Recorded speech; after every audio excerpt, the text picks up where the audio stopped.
அனைவருக்கும் வணக்கம். நான் தமிழரசி பாலமுருகன். இன்றைய தினம் நம்ம பார்க்க போற இந்த பதிவு அனைவருக்கும், குறிப்பா பெண்களுக்கெல்லாம் தேவைப்படக்கூடிய ஒரு அற்புதமான ஒரு பதிவு. அதனால இந்த பதிவை கொஞ்சம் நேரம் ஒதுக்கி பொறுமையா கடைசி வரைக்கும் கேளுங்க. இந்த பதிவில் சொல்லப்பட்டிருக்கக்கூடிய ஒரு எளிய விஷயத்தை இன்று நீங்கள் செய்யும் பொழுது உங்கள் வாழ்க்கையில் பல அதிரடியான மாற்றங்களை உங்களால் கண்கூடாக காண முடியும். அப்படி என்னங்க இன்னைக்கு ஸ்பெஷல் அப்படின்னு கேட்டிங்கன்னா, இன்றைய தினம் தை மாதத்தோட முதல் வெள்ளிக்கிழமை, வளர்பிறை வெள்ளிக்கிழமை. சில விஷயங்களை நம்ம வளர்பிறை வெள்ளியில் செய்யும் பொழுது அது நமக்கு ஆச்சரியப்படத்தக்க பலன்களை நமக்கு தரக்கூடியது. ஏன்னா எதெல்லாம் நமக்கு வளரணும், நம்ம வாழ்க்கையில் எது இல்லை இதெல்லாம் வளரணும் அப்படின்ட்டு நம்ம மகாலட்சுமி தாயார்கிட்ட இன்றைய தினம் வேண்டி கேட்கும் பொழுது நிச்சயமாக அதை எல்லாத்தையும் நமக்கு தரக்கூடிய சக்தி அந்த தாயாருக்கு இருக்குதுங்க.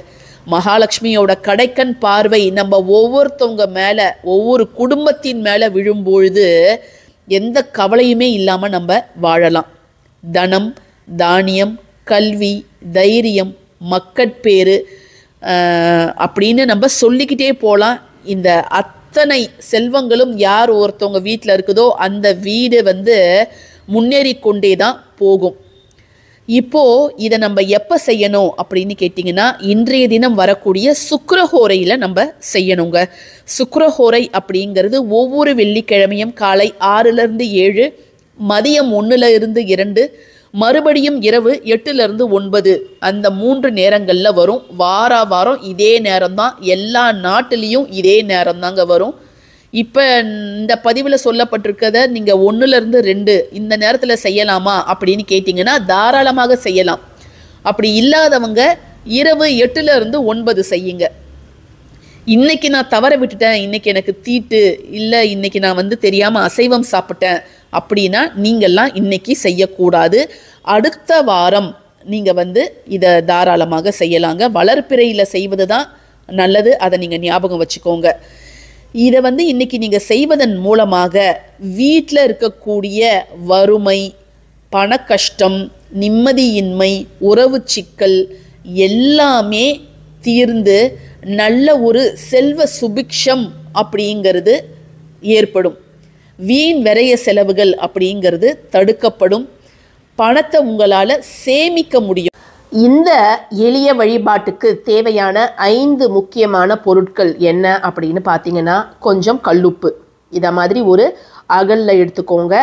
அல்லது என்கிட்ட அகல் இல்லை அப்படின்னா சின்ன செராமிக் தட்டு அல்லது ஒரு செராமிக் பவுலு இல்லை ஒரு கிளாஸ் பவுலு அதை மாதிரி எடுத்துக்கலாம். இல்லை பேப்பர் கப்பில் எடுத்துக்கலாமா அப்படின்னு கேட்டிங்கன்னா பேப்பர் கப்பில் கூட நீங்கள் எடுத்துக்கலாம். இது எவர் சில்வர்லாம் நீங்கள் எடுத்துக்கக்கூடாதுங்க. ஏன்னா இந்த உப்பு அப்படிங்கிறது அந்த எவர் சில்வரை அரிச்சிடும். இதை மாதிரி முழுவதும் எடுத்துக்கோங்க கல்லுப்பு. அதுக்கப்புறம் மஞ்சள் தூள் கொஞ்சம் வேணும். அதுக்கப்புறம் ₹1 நாணயம், ஒரே ஒரு ஏலக்காய், ஒரே ஒரு கிராம்பு ஏலக்காயெலாம் நல்ல நிலையில் இருக்கணும். ஏலக்காயெலாம் நல்ல ஃப்ரெஷ்ஷாக இருக்கிற மாதிரி, வாசனை நல்லா இருக்கிற மாதிரி எடுத்துக்கோங்க. அதை மாதிரி கிராம்பும் முழுவதுமாக இருக்கணும். இந்த மொட்டுலாம் உடையாமல் நல்ல நிலையில் இருக்கிற மாதிரி எடுத்துக்கோங்க. இப்போ நம்ம சொல்ல போகிற எல்லா விஷயத்தையும் நீங்கள் அந்த சுக்கிரஹோரை 1 மணி நேரத்துக்குள்ளார நீங்கள் செஞ்சிடணுங்க. இதை நீங்கள் இப்படி வச்சுட்டு இதற்கு மேலே மஞ்சள் தூளை நல்லா வச்சுடுங்க. அதாவது உப்பு இருக்கிறதே தெரியக்கூடாது. அதை மாதிரி நீங்கள் ஃபுல்லாக ஸ்ப்ரெட் பண்ணி விட்டுடுங்க.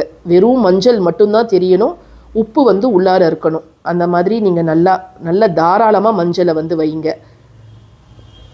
இப்போ நீங்கள் பார்க்கக்கூடிய இந்த ஒவ்வொரு பொருளுமே தனித்தனியாக பார்க்கும்போது பார்த்தீங்கன்னா அவ்வளவு மங்களமான குணத்தையும் ஆகர்ஷண சக்தியையும் கொண்டது. இதை நம்ம 5த்தையும் ஒன்றா வைக்கும்போது இதோட பலன் ரொம்ப பிரமிக்கத்தக்க வகையில் இருக்குங்க. ஸோ இதை நீங்கள் முழுசாக வச்சுடுங்க.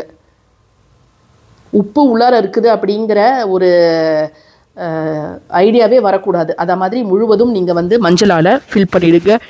அடுத்து இதற்கு மேலே ₹1 நாணயத்தை வைங்க. அதற்கு மேலே நீங்கள் வைக்க வேண்டியது ஏலக்காய் மற்றும் கிராம்பு. இதை எல்லாத்தையும் நீங்கள் எந்த இடத்துல செய்யணும் அப்படின்னு கேட்டிங்கன்னா, உங்கள் வீட்டு பூஜை அறை பெருசாக இருந்துச்சுன்னா நீங்கள் அங்கே அமர்ந்து செய்யலாம். கிழக்கு முகமாக அமர்ந்து ஒன்று ஒன்றுத்தையும் எடுத்து வைங்க. விளக்கெல்லாம் எரியணும். காமாட்சி அம்மன் விளக்கோ கஜலட்சுமி விளக்கோ அதெல்லாம் எரிஞ்சிட்டு இருக்கணும். அப்போ தான் இதை நீங்கள் செய்யணும்.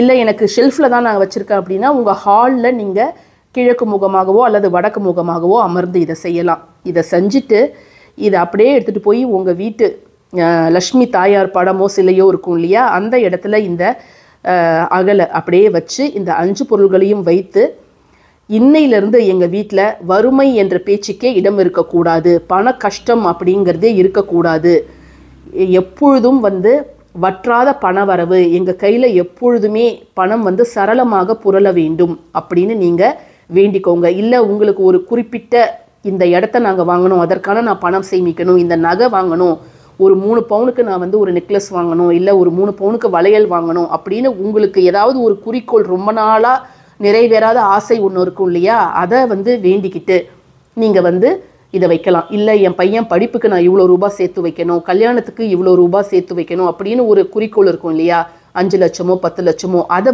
உங்கள் மனசில் உங்களுடைய டார்கெட் என்ன அப்படிங்கிறத நல்லா மனசில் வேண்டிக்கிட்டு இதை நீங்கள் வைங்க. அதாவது நான் நல்லா இருக்கணும், நான் பணம் சேர்க்கணும் அப்படின்னு நினைக்காம ஒரு குறிப்பிட்ட குறிக்கோள் என்ன அப்படிங்கிறத நீங்கள் லக்ஷ்மி தாயார்கிட்ட நல்லா வேண்டிக்கோங்க. வேண்டிக்கிட்டு இதை அந்த 1 மணி நேரத்துக்குள்ளார எடுத்துகிட்டு போய் உங்கள் பீரோவுக்கு மேலே நீங்கள் வச்சிடணும். பீரோவுக்கு மேலே நீங்கள் வைக்கக்கூடிய இடம் சுத்தமாக இருக்கணும். சில பேரோட வீட்டிலலாம் பீரோவுக்கு மேலே அவ்வளோ குப்பைகள் இருக்கும். அதெல்லாம் இருந்துச்சுன்னா நீங்கள் அந்த குப்பையெல்லாம் இப்போ பகல் நேரத்துலேயே நீங்கள் துடைச்சிடுங்க. இதை வைக்கும்போது பீரோவுக்கு மேலேயோ அல்லது உட்டன் பீரோ எதுவாக இருந்தாலும் சரி சுத்தமாக இருக்கணும். இப்போ என்கிட்ட பீரோ இல்லைங்க, வால் அட்டாச்சு தான், மேலெல்லாம் நான் வைக்க முடியாது, நான் என்ன செய்யறது அப்படின்னா நீங்கள் உங்கள் அந்த அட்டாச்சு வார்ட்ரோப் இருக்கு இல்லையா, அதுக்கு உள்ளார ஒரு நல்ல இடமா, அதாவது நீங்கள் கையெல்லாம் பட்டு இதெல்லாம் கீழே கொட்டிடக்கூடாது, அதை மாதிரி ஒரு இடத்துல பார்த்து இதை வச்சுடுங்க. இது திறந்த நிலையில் தான் இருக்கணும், மூடக்கூடாது. அதையும் நீங்கள் பார்த்துக்கோங்க. இப்போது இதை எப்போ மாற்றணும் அப்படின்னு கேட்டிங்கன்னா, அடுத்த மாதம் ஒரு வளர்பிறை வெள்ளியில், இப்போ இந்த வளர்பிறை வெள்ளி பண்ணுறீங்க இல்லையா தை மாதம், அப்போ மாசி மாதம் வளர்பிறை வெள்ளியில் இந்த 1 ரூபாய் நாணயத்தை மட்டும் எடுத்து ஒரு பாக்ஸில் போட்டு வச்சுக்கோங்க. மற்றது எல்லாத்தையும் நீங்கள் ஒரு பேப்பரில் மடித்து கால்படாத இடத்துல தூக்கி போட்டுடுங்க. மாதம் மாதம் இந்த 1 ரூபாய் உங்ககிட்ட சேர சேர சேர இந்த 1 ரூபாய் 1 கோடியாக மாறக்கூடிய தன்மை இந்த பொருளுக்கு இருக்குது. அதனால் நீங்கள் தாராளமாக இன்றைக்கி இதை செய்யுங்க. கூடுமான வரை எல்லாருக்குமே இதை ஷேர் பண்ணுங்கள். எல்லாருமே இந்த நாளில் நன்மை அடையட்டுங்க. இந்த பதிவு உங்களுக்கு பிடிச்சிருக்கும்னு நான் நினைக்கிறேன். பிடிச்சிருந்ததுன்னா கட்டாயமாக லைக் பண்ணுங்கள், ஷேர் பண்ணுங்கள், நம்ம சேனலுக்கு சப்ஸ்கிரைப் பண்ணுங்கள். தேங்க்யூ ஃபார் வாட்சிங் திஸ் வீடியோ. நன்றி.